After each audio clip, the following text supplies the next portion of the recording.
Among the largest sciencey channels on YouTube and still a bit of a black box to people. So let's talk about ourselves a bit in 3 parts. Our backstory. Yes, I'm gonna play fucking video games after this. I'm gonna play Resident Evil 4. Shut the fuck up. Every single one of you fucking dweebs have been going absolute bananas mode over having me play video games, so I can't wait for every single one of you to leave immediately as soon as I start playing video games. Story, how we finance our work, and the values of Kurzgesagt. Let's jump back to a more innocent time. From humble beginnings to today. Kurzgesagt's foundation was laid when Philip, our founder, dropped out of high school as a teenager. Learning seemed daft and useless, and he wasn't interested in anything. Until a very special teacher at a school for dropouts grabbed him by the neck. The way she taught was different. She talked about connections and the big picture. She told a story. For the first time ever, Philip wanted to learn more without being forced. It was a key life experience.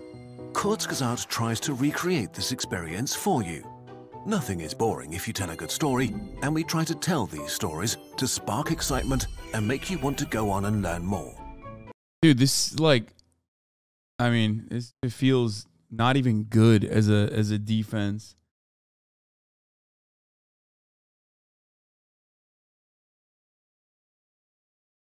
It's on your King Kong magazine cover will be releases Thursday. Bro, I don't even fucking know. You guys know more than I do about when my King Kong magazine cover is coming out.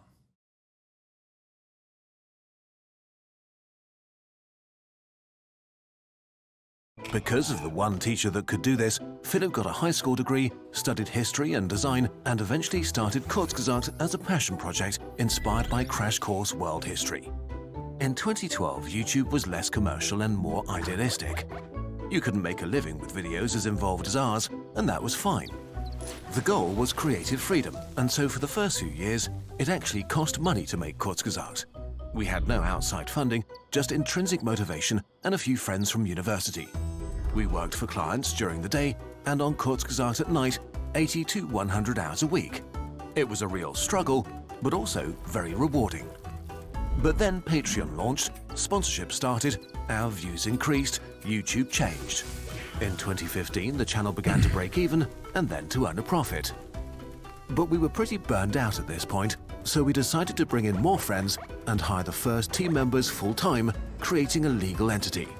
More people meant that we could stop overworking, do more, and improve. But we also needed to earn more. The livelihood of real humans depended upon it.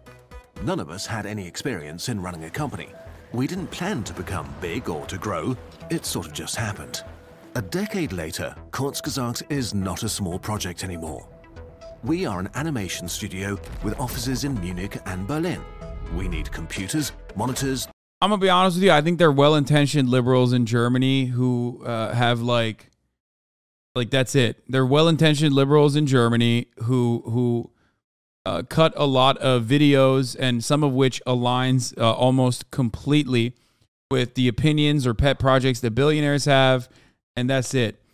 It's literally manufacturing consent, but this time it's again still self-selecting, but this time on the internet through an independent, otherwise independent like a source of information.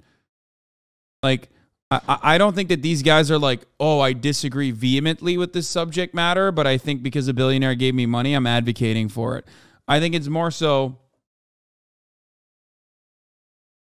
I think it's more so just that like they personally, legitimately believe a lot of the things that they're advocating for. There's also a lot of stuff that they do that is completely unrelated to like billionaire pet projects that I love, you know, especially the alien shit, you know what I mean? Yeah, they had these values. They had these values. They, of course, billionaires saw it, or some billionaires saw it and thought, oh, this is sick. These guys align with us. Didn't we already watch this, or deja vu lol? No. We watched a video critical of them, which I thought was a good video, a very good video. And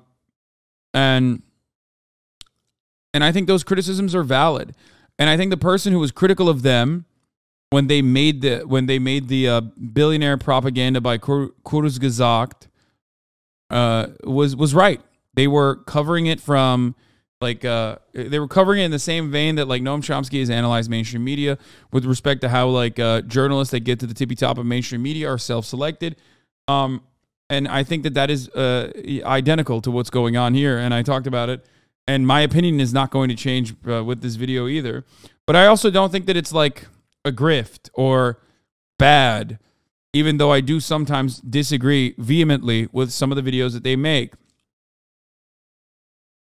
Does that make sense? They explain real scientific issues amazingly, but their solutions are always vote harder and hope science and technology will outpace those problems. Exactly. Their solutions are not great. But the assessment of the problems are. They're very good at breaking down issues.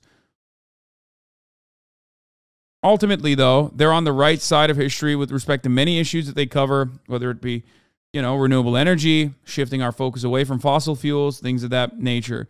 And for that reason, I think that they are a low-level offender, I guess. Like, they're a relatively inoffensive science channel.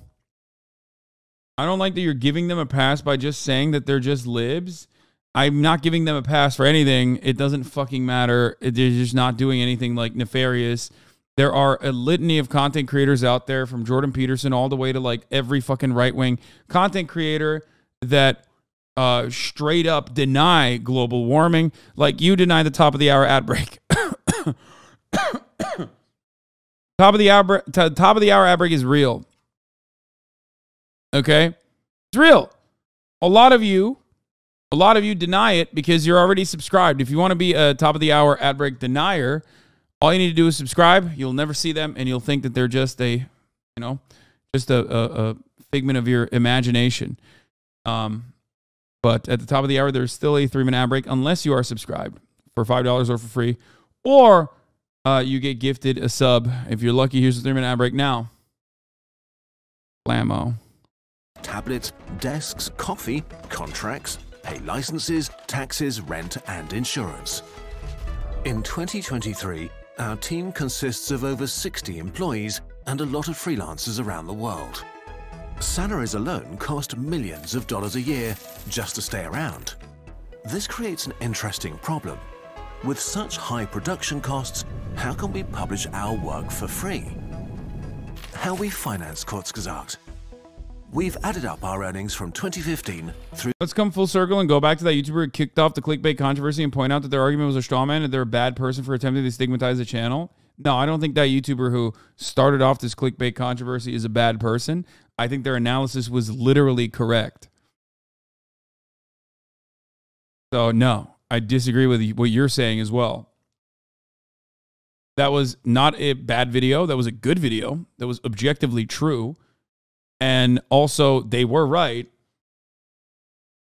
And that's it. I don't know what else to tell you. Like, they're right.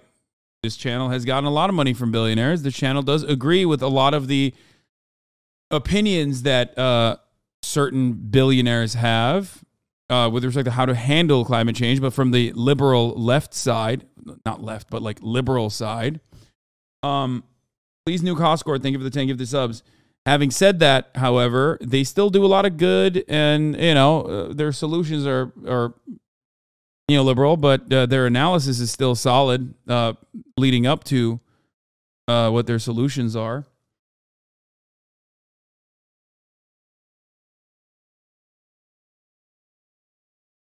Through 2022. Our sources of funding change depending on opportunities and the state of the world. Early on, agency work was our main source of income. Ad revenue varies. In some years, we got more sponsorships than in others. The shop didn't exist for a long time, then it became pretty big after we launched our calendar. 62% of our revenue comes indirectly or directly from you. You watch our videos with ads. I mean, this is literally the fucking Reddit response, but in video form with like cute videos. Support us on Patreon or buy from our shop. The single biggest source of income by far is our shop, that alone accounted for 40% over the last 8 years. The shop started small, But once we published our calendar for the first time in 2016, we realized it could really help us do more things, and we started producing more and more science products, from our posters to our gratitude journal or universe-scented candles. YouTube ads accounted for 13% and Patreon 9%. So without your support, we would cease to exist. Our shop and Patreon are our most important sources of revenue, and because we see ourselves as science communicators, we don't just do merch, but sciencey products that we spend hundreds of hours researching, discussing with experts, polishing up and working on directly with the manufacturers. They are part of the science story we try to tell. It also just feels good to get directly funded by you guys and give you something back for it on top of our videos. YouTube ads are a crucial part of our funding as well, but they are not within our control. Then there's paid agency work, which we stopped doing in 2022. It accounted for 9% of our revenue over the last 8 years. A lot in the beginning, not much by the end. Then there are commercial sponsors. Like, you didn't even have to do all this. In my opinion, they didn't have to do this like level of like funding transparency, especially because like it still doesn't address the main fucking point of contention in that other video, which was that that like early on you got a lot of support and you also basically fucking advocate for similar things or believe in similar things genuinely that like Bill Gates believes in. And there are certain moments where like they talk about carbon pollution or advocate for like cap and trade, things of that nature. Sponsors advertising products. They accounted for 12% of our revenue. We also got about 7% from German public broadcasting for the German channel, but ended this partnership in 2022. So your point is that if you're a billionaire, you're Finally, objectively there are wrong? That's not what I sponsors said. representing about 10%. Some people take issue with this, especially Bill Gates has come under public scrutiny, and we've been criticized for even working with organizations funded by him. So let's look at this 10% in more detail. About 3% of our revenue over the last 8 years came from the Gates organizations for a wide variety of topics, often suggested by us. 5% comes from open philanthropy and is only used for specific projects. With these funds, we've started Arabic, Hindi, Korean, Japanese, Portuguese, and French channels, bringing more free science content to more people. Then there's a 2-year funding for original TikTok content. Is the lobbying money isn't 100%? Don't worry about it. The irrational anger towards Bill Gates is stupid. Look at the duality of chat. Bill Gates should be thrown in jail. The irrational hatred on Bill Gates is stupid. No, it's not. It's not stupid. No, Bill Gates deserves endless amounts of criticism that he does not receive or will never hear regardless. Okay? Bill Gates is not a good person. Bill Gates literally tried to fucking deal with Jeffrey Epstein. Like, he tried to do reputation washing for Jeffrey fucking Epstein. Okay? Bill Gates purposely blocked. We just watched earlier, before we get to Bill Gates purposely blocking releasing the IP for AstraZeneca. Okay? Bill Gates purposely has eviscerated almost single-handedly public education funding in the United States of America with his little projects. Okay? Like, no, he's done a lot of fucked up shit. He's done a lot of fucked up shit.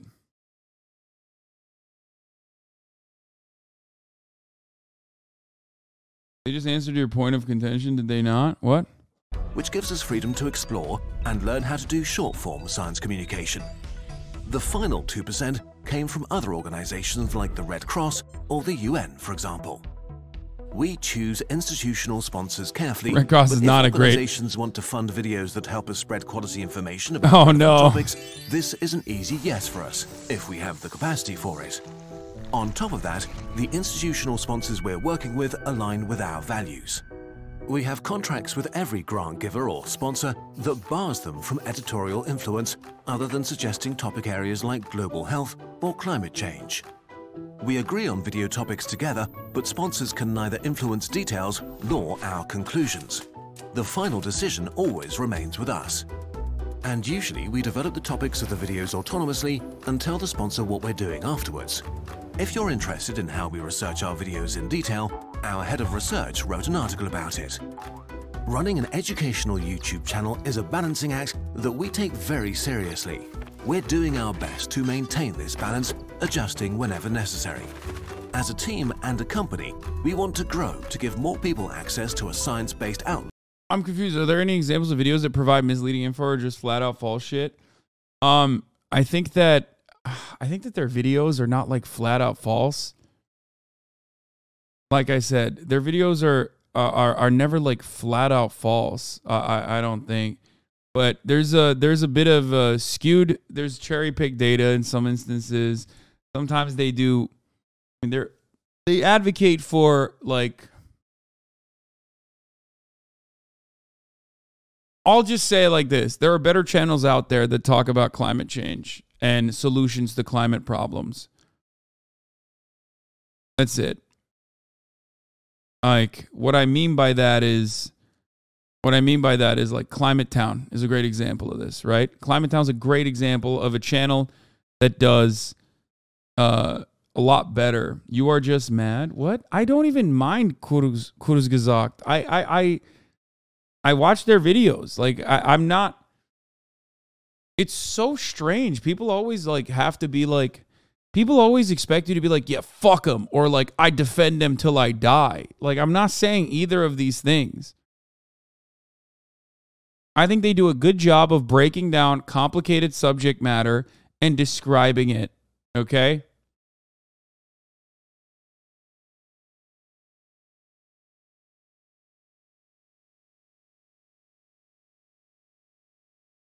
That's it. People literally have issues. Everything feels like we'll never get anything done. Kind of frustrating. Everything has to be perfect. They're basically the John Oliver of science YouTube half-baked coverage, but for good. Yeah, ultimately. It's not their fault for having some values that align with like liberal, super wealthy liberal billionaires or whatever. You literally said trickle-down technology will help developing nations, so it's fine that we exploit them. Yeah, that shit was whack. Arguments between developing and developed countries about the fairness of reducing emissions while their populations were still poor. But in the last decade, we've seen that it is possible to increase prosperity without increasing emissions. Emissions in the Czech Republic dropped 13%, while their GDP grew by 27%. France reduced their CO2 emissions by 14%, while increasing GDP by 15%. Romania saw an 8% decrease and 35% growth. And even the largest economy on Earth, the USA, decreased emissions by 4% while growing their GDP by 26%. Some of you may call this a numbers trick. Which it is. It is that. It's because you're like... This clip is about decoupling GDP from emissions. This is important. I mean, a big part of that is because but like you're using the global south for a lot of your manufacturing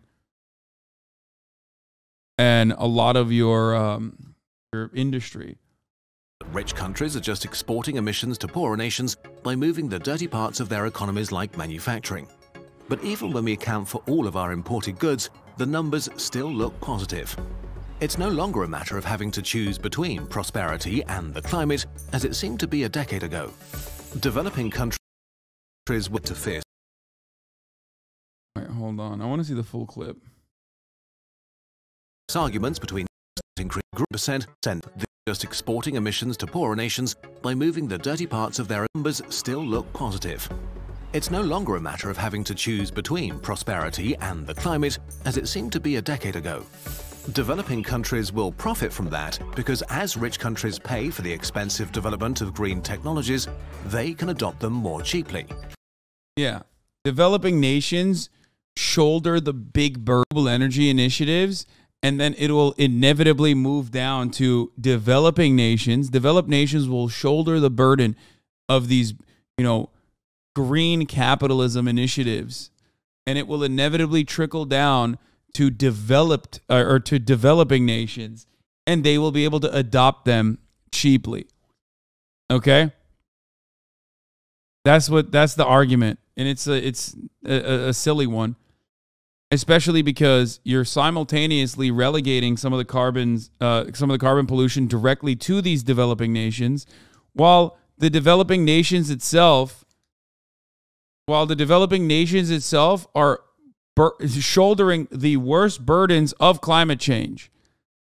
They are the ones who are getting fucked over. Look no further than even Puerto Rico, for example. You know what I mean? When you have a crippled infrastructure as a consequence of centuries of exploitation, oppression, like African nations have, or even Puerto Rico. Okay?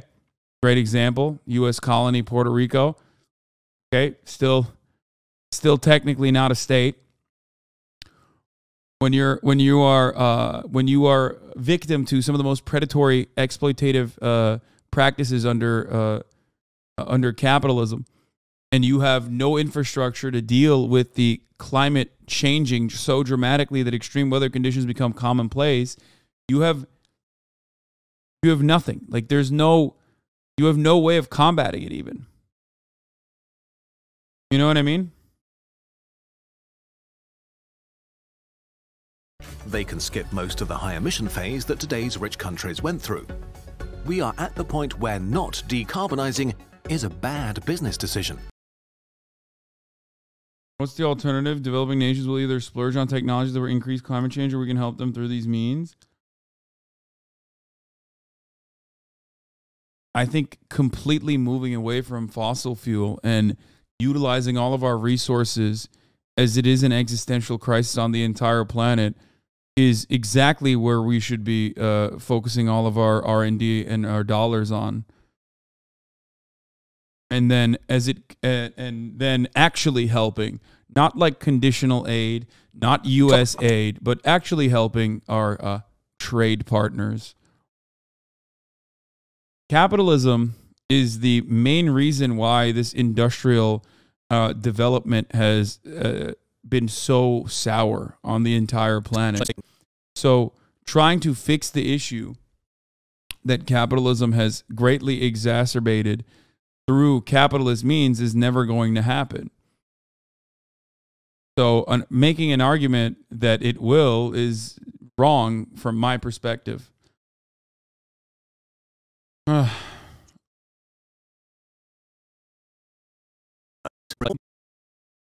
I mean, yeah, this is a great example. We export our literal garbage into the global south. Like, we just dump our garbage. We put them on fucking ships and then just straight up dump our garbage directly in fucking countries that don't have any money, right? So they have nothing. They will gladly take it.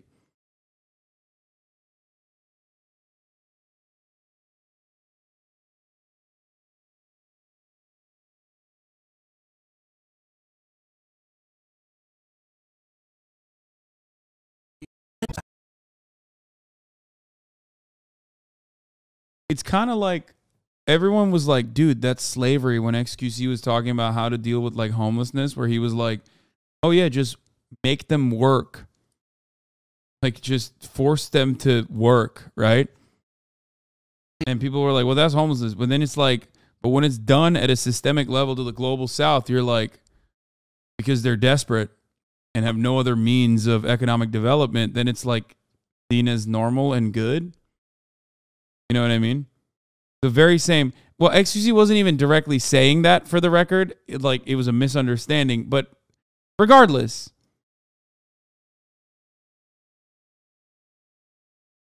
like, that was Chat's analysis of that situation, versus in this circumstance, when it's done again at the level of nations, making other nations work, it's like seen as good.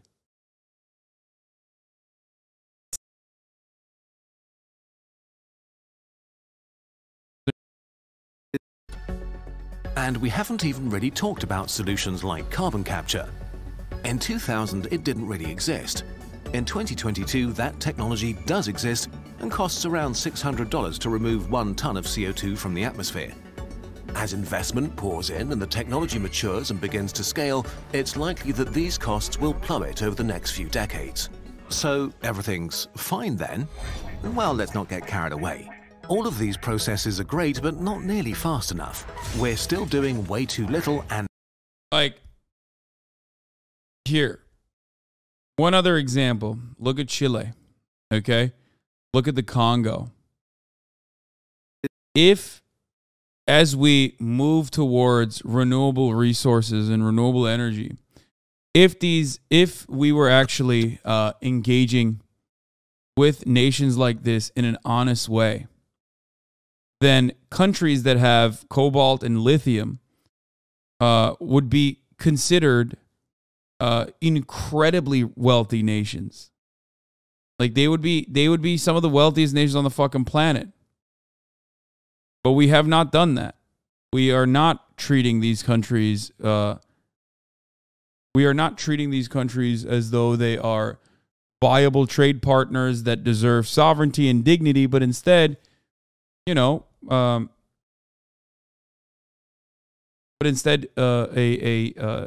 untapped plot of land that we can steal from with their own super cheap resource extraction labor force.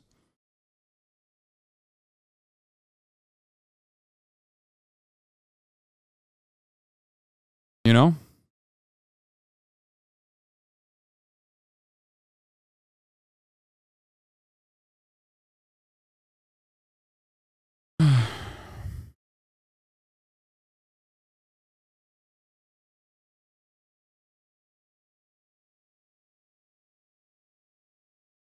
Another banger from the same video. And for the record, this video, as far as I understand, is actually not sponsored by the Bill and Melinda Gates Foundation or anything like that. This is just genuinely their perspective, right? And that's kind of what people were stating, is that like these guys do believe this stuff. If current climate policies stagnate, we're likely to end up with warming of around 3 degrees Celsius by 2100, which is scary and tragic and far from acceptable.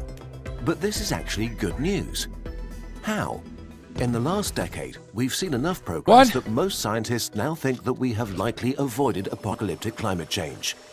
Although substantial risk still remains, we can pretty confidently... Wait, where? How? Who? Who are the scientists that are saying this? Say that humanity isn't going anywhere.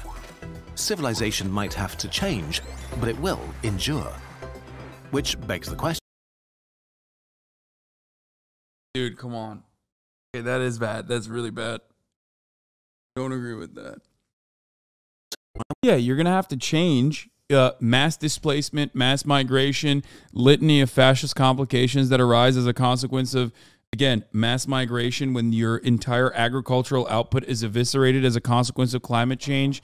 Like, these shifts are not tiny. Some even say that the Syrian, the civil war in Syria was caused as a consequence of the agricultural development being halted in its entirety due to climate change. So much of the wars that we have engaged in, or so much of the wars that we're still experiencing, so much of the mass displacement will only continue to grow due to climate change. It's not like, oh, we're just going to have to adapt. Like, there is no like, oh, we're going to have to adapt. You can't say, oh, just adapt to, once again, Puerto Rico. 2,000 people fucking died in Hurricane Irma. They still have not recovered from it, and they keep getting hit by new hurricanes, right? How do you adapt to that? You know what I mean? That's like what are you supposed to evolve to just have gills? Like, what do you do? And again, uneven development and unequal trade also yields uneven results for national development in general for these countries that are otherwise exploited. So when you don't have the infrastructure to deal with it, or when you don't have the money to overcome when you don't have the money to like basically take advantage of the recover evenly, you're double fucked.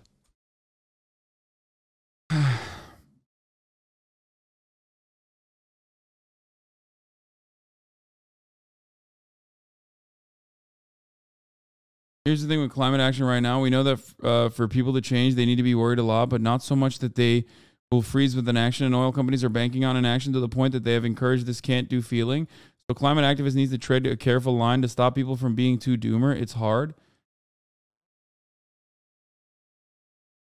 No, but like, how does that have to do anything with what this is saying? This is like looking at an objectively devastating reality for the third world and trying to paint it over with like rose-colored glasses. And that's not true. It's just like completely untrue.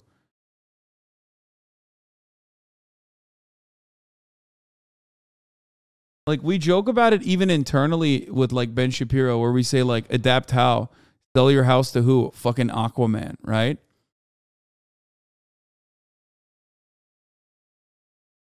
Like, okay, what are the people that are supposed to do when they live in fucking countries that are being absolutely devastated? Like people in Pakistan.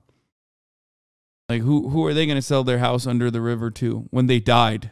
They can't even sell it because they died in the flood. You know what I mean? What are they going to do? Most scientists now endure. Which begs the question, what has changed over the last 10 years? And is this really good news? The invisible will come to pass. Anyway, I don't want to watch the rest of this video. I agree with all your points, but what Kurzgesagt was Sander says to promote an optimistic message. I don't agree with it, though. I think you're being a bit uncharitable here. I don't think he's saying everyone is going to be okay, but he's saying that the human race will survive. Yeah, no shit. I know the human race will survive. Okay. Guys, this is an extreme example, but it's literally like saying, dude, if there was a race war in America, things would be fine. People would still survive. Yeah, who would survive? You know what I mean? Yeah, of course, anthropogenic climate change is going to be devastating for the planet, but people will survive. The people that will survive are the people that are living in, you know, the imperial core. They will survive. Even then, though, conditions will be still worse than before, especially for the working poor in our country as well. This is like, ultimately, this is the unfortunate, unimaginable, or not unimaginable, sorry. This is a problem with the lack of creativity and a lack of imagination that comes from believing in a capitalist dogma. If you are a firm believer in capitalism as a liberal, no matter how well-intentioned you are, your solutions are still going to be trapped within that narrowly defined confines of capitalism, what is acceptable and appropriate within capitalism. And ultimately, in a long enough timeline, as a mechanism of control, as the contradictions become more and more glaringly obvious, we'll start advocating for more devastating, more damaging solutions. As you slowly but surely normalize the oppression that people feel, normalize the violence that people experience under capitalism. Things that you would consider to be, things that our parents would look to and think are unimaginable, maybe 40, 50, 60 years ago, are now seen as like totally normal.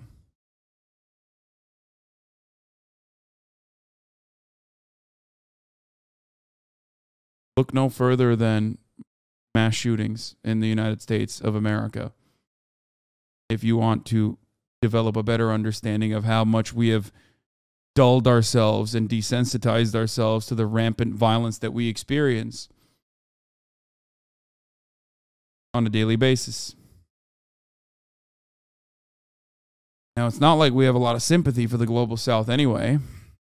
So this kind of commentary is one that I specifically disagree with.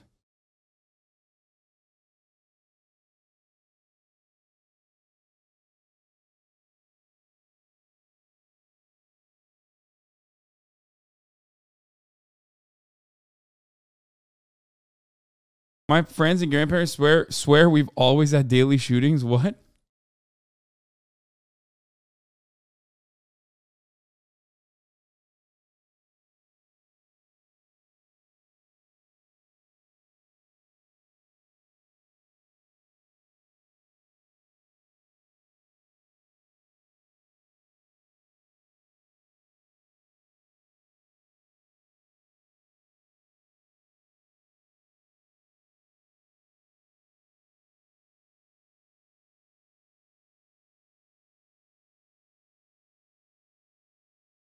Anyway, let's finish this video and then I'll play a video game. This brings us to our final topic. Why are we doing Kurzgesagt? Our values and our vision. Our core mission is to spark curiosity. We want to make science and humanism accessible for as many people as possible. The effort we put into creating our videos is a way of achieving that. Our videos are beautiful because that helps to spark curiosity, to understand complex topics, and because it just feels good to create and watch.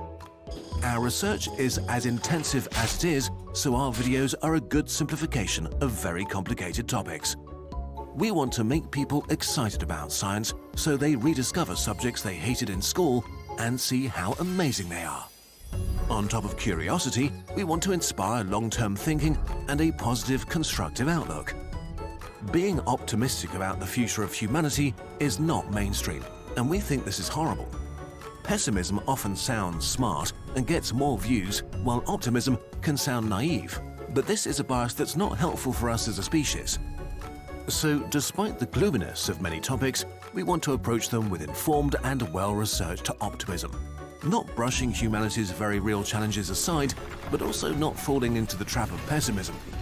We want to inspire you to dream a little about the glorious future. Yeah, I mean, look, I don't have an issue with like purposely instilling optimism in people when talking about shitty subjects. I do it all the fucking time. I try to do it at least. Climate change is a very difficult subject matter to cover in that regard.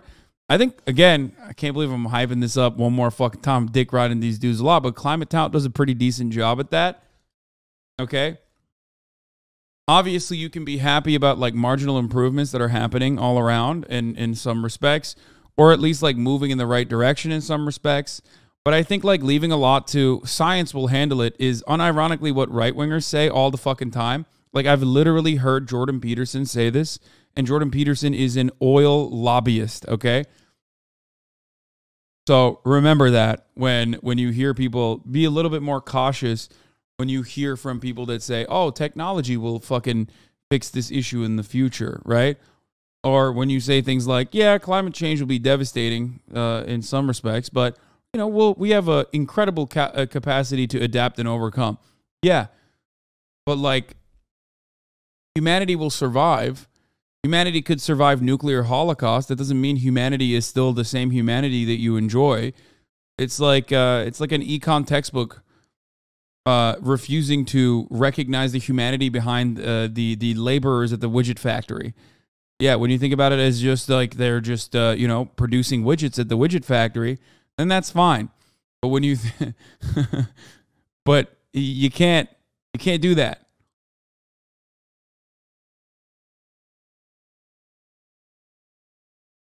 Yeah, I mean, that's like a kind of a good take too. It's like I can smoke cigarettes. They will have a cure for cancer by the time I get it. Wait, are you actually serious? Is Jordan Peterson actually an oil lobbyist? Yes, he's being funded by the oil lobby.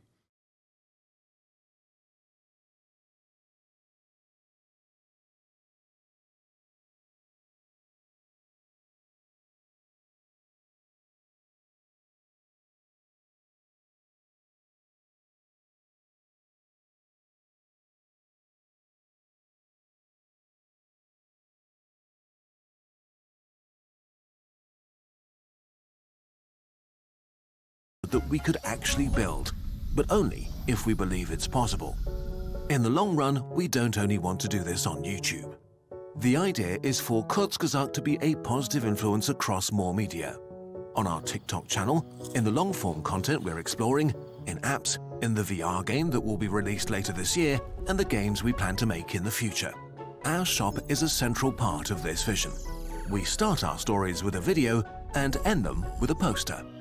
There are so many things we want to do, and thanks to you watching this right now, we have the freedom to work to the best of our knowledge and ability.